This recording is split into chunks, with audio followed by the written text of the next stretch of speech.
My name is Jenny Rasmussen, and I am currently serving in Cambodia, and I have been here for about a year and a half now. I think whenever I was considering going, the biggest barrier that I had to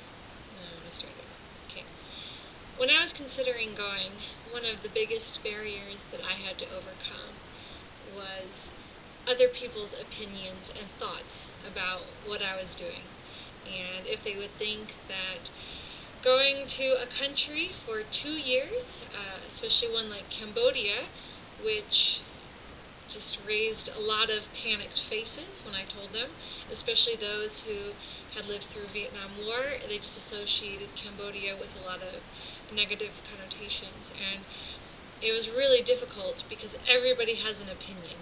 Some people thought it was wonderful, and they were so supportive. Oh, it's great! How excellent that you would give 2 years of your time to serve in this country of need. Other people thought I was an idiot. Why would you go to a place of such danger, and that's not wise, and have you taken self-defense classes? And there was one of my family members who she also just thought it was a ridiculous plan.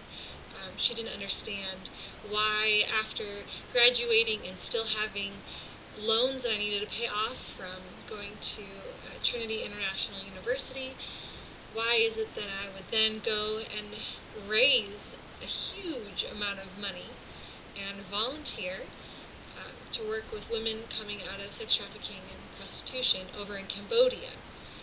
She said, "We've got prostitutes in Phoenix. Why don't you go help them if you need to do that?" And so it was really difficult because I care. I care what people think, and I also, beyond just what people think, I want to make wise decisions. And so I sought, the counsel of my family or friends and people who knew me, and everybody has an idea of what you should be doing, and also just our culture and American society. You graduate, you find the best paying job you can, you pay off any loans you have, you move out, you get an apartment, and you either get married and buy a house, or you work and you buy your own house, and you live the American dream. And so I really had to put aside everybody else's opinions, and I really just had to seek God in prayer and ask Him, what do you have? What do you have for me? It doesn't need to make logical sense. It doesn't need to make sense according to my culture, according to my family, my friends. Now, my mom and dad, they were extremely supportive, and my immediate family was extremely supportive, and they also joined me in prayer.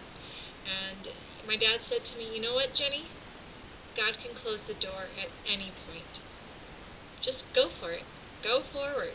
Start taking steps. Let God close the doors." And so that is what I did.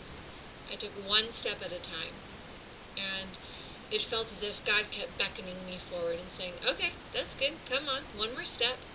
He'd give me a little piece of confirmation, a little piece of encouragement. And of course, one of the biggest barriers that I was going to have to face in order to come was the financial, raising a lot of money. And for my mom, that was the piece she was looking at as her confirmation from God. She was always very supportive, but her prayer was, "Lord, if you don't want her to go, don't let the money come in."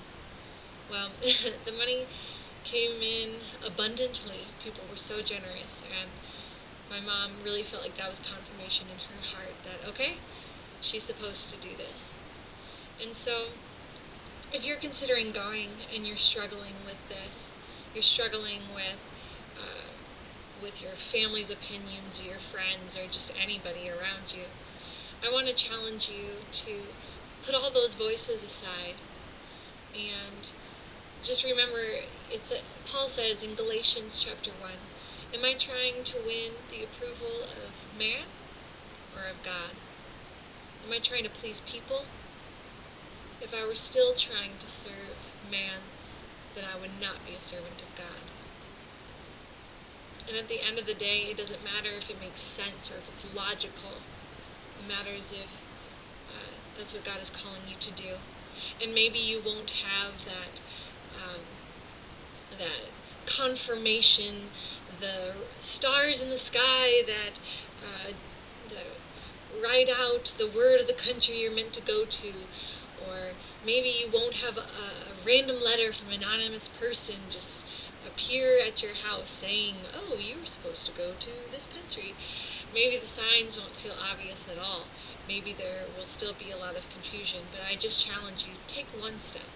Take one step at a time. Let God close the doors and follow the peace in your heart.